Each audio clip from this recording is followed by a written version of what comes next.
The Sign of the Beaver, Chapter 22, page 115. Every morning, in spite of himself, Matt kept an eye out for Atian. When 4 days had gone by, he decided there was little chance that he would see his friend again. Doubtless, the Indians had already left the village and were on their way north. So, when he saw Atian coming through the woods with his dog at his heels, he ran across the clearing to meet him, not bothering to hide his relief and pleasure. "You think different?" Atian asked quickly. "You go with us?" Matt's eagerness died away. "No," he said unhappily. "Please try to understand, Atian. I must wait for my father." Atian nodded. "I understand," he said. "My grandfather understand too. I do same for my father, if he still live." The two boys stood, looking at each other. There was no amusement and no scorn in Atien's eyes. How very strange, Matt thought. After all the brave deeds he had dreamed of to win this boy's respect, he had gained it, at last, just by doing nothing, just by staying here and refusing to leave. "My grandfather send you gift," Atian said now. He unstrapped from his back a pair of snowshoes. They were new, the wood smooth and polished, the netting of deer hide woven in a neat design. Before Matt could find words, Atian went on. "My grandmother sent gift," he said. He took from his pouch a small birch basket of maple sugar. Late in the season like this, Matt knew sugar was scarce and dear to the Indians. "Thank you," he said. "Tell your grandmother that when you come back, I'll help gather more sap for her." Atian was silent. "Not come back," he said then. "In the spring, I mean, when the hunt's over." "Not come back," Atian repeated. "Not live in village again. Our people find new hunting ground." "But this is your home." "My people hunters. My grandfather say many white men soon come. Cut down trees, make house, plant corn. Where my people hunt?" What could Matt answer to this? He had only one argument to offer. "Your grandfather wants you to learn to read," he reminded Atian.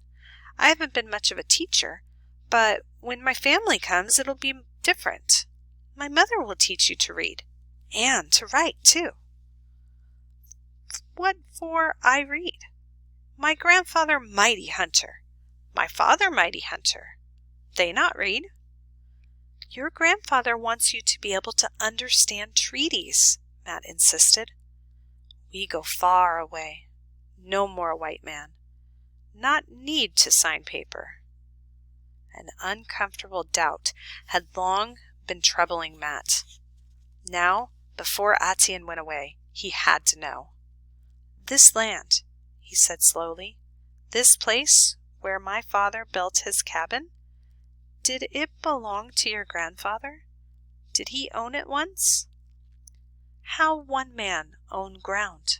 Atian questioned. "Well, my father owns it now. He bought it." "I not understand," Atian scowled. "How can man own land? Land same as air. Land for all people to live on. For beaver and deer. Does deer own land?" How could you explain, Matt wondered, to someone who did not want to understand? Somewhere in the back of his mind there was a sudden suspicion that Atian was making sense, and he was not. It was better not to talk about it. Instead, he asked, "Where will you go?" "My grandfather say much forest where sun go down. White man not come so far." To the west. Matt had heard his father talk about the west. There was good land there for the taking. Some of their neighbors in Quincy had chosen to go west instead of buying land in Maine. How could he tell Atian that there would be white men there too? Still, they said there was no end of land in the west. He reckoned there must be enough for both white man and Indians. Before he could think what to say, Atian spoke again. I give you gift, he said. Dog like you. I tell him, stay with you. You mean you're not taking him with you? No good for hunt, Atian said. Walk slow now. Good for stay here with Medabi, with white brother. Atien's careless words did not deceive Matt.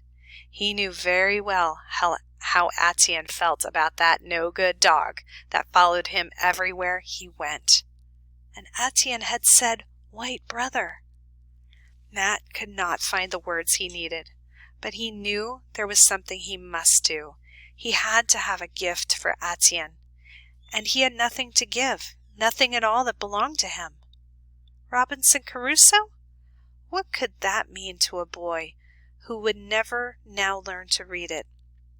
He did have one thing. At the thought of it, something twisted tight in his stomach. But it was the only thing that he had that could possibly match the gifts Atian had given him. Wait here, he told Atian. He went into the cabin and took down the tin box. The watch was ticking away inside of it. He had never forgotten to wind it, even when he was too tired to notch a stick. Now he lifted it out and held it in his hand, the way he had held it when his father had given it to him, as though it were a fragile bird's egg. His father would never understand.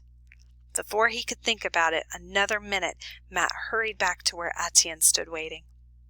I have a gift for you, he said. It tells the time of day. I'll show you how to wind it up. Atian held the watch even more carefully. There was no mistaking that he was pleased and impressed. Probably, Matt thought, Atian would never learn to use it. The sun and the shadows of the trees told him all he needed to know about the time of day. But Atian knew that Matt's gift was important. Fine gift, he said. He put the watch very gently into his pouch. Then he held out his hand. Awkwardly, the two boys shook hands. Your father comes soon, Atian said. I hope you get the biggest moose in Maine, Matt answered. Atian turned and walked into the woods. The dog sprang up to follow. Atian motioned him back and uttered one stern order. Puzzled, the dog sank down and put his chin between his paws. As Atian walked away, he whined softly, but he obeyed. Matt knelt down and put his hand on the dog's head.